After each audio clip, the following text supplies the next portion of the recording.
interest rate cuts, high growth in the first 3 months of the year, and Lloyds Bank saying business confidence is at a 10-year high.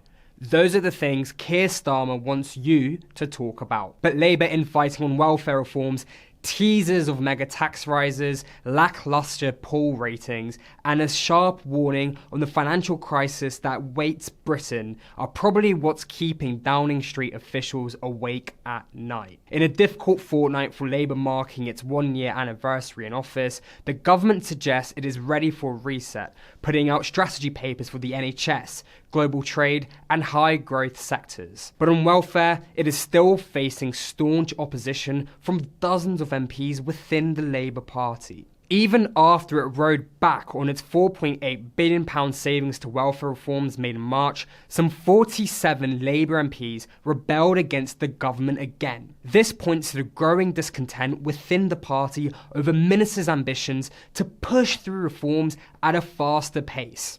And in a daunting publication that will surely have been read by senior officials in Downing Street, the need for fast change was laid bare, as the Office for Budget Responsibility, or OBR, warned that the UK risks going broke in a matter of years. In part due to spiralling welfare spending on pensions for an ageing population and on higher disability benefits for working age people, the national debt risks being nearly 3 times the size of the UK economy within 50 years. Economists at the fiscal watchdog suggested taxpayers will struggle to foot the bill for the government's ballooning expenditure. In a speech on Thursday, opposition leader Badenoch warned that the UK was sitting on a ticking time bomb of welfare dependency, as she called for a tighter health criteria on benefits. The Centre for Social Justice, which hosted a Conservative Party leader's speech, said in a report that benefit claimants were now taking home more money than minimum wage workers. The Labour government's own first failure in curbing welfare spending has led to predictions by think tanks and leading economists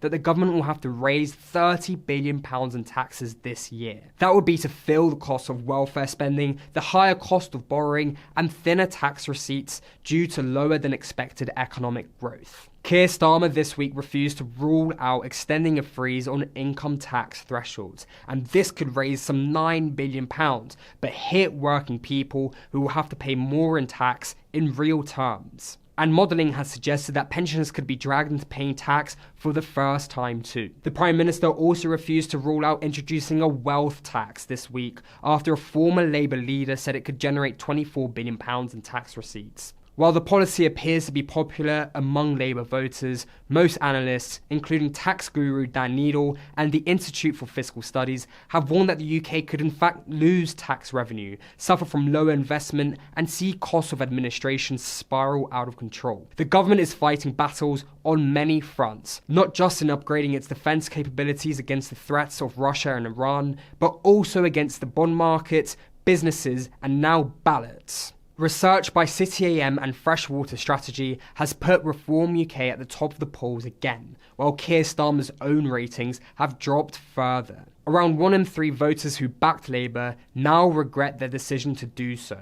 The government have said that the UK economy was on stable ground and gains from deep reforms would take time. Luckily for them, Labour still has 4 more years in power to prove they're making the right calls. For more news on the Labour government, head over to cityam.com.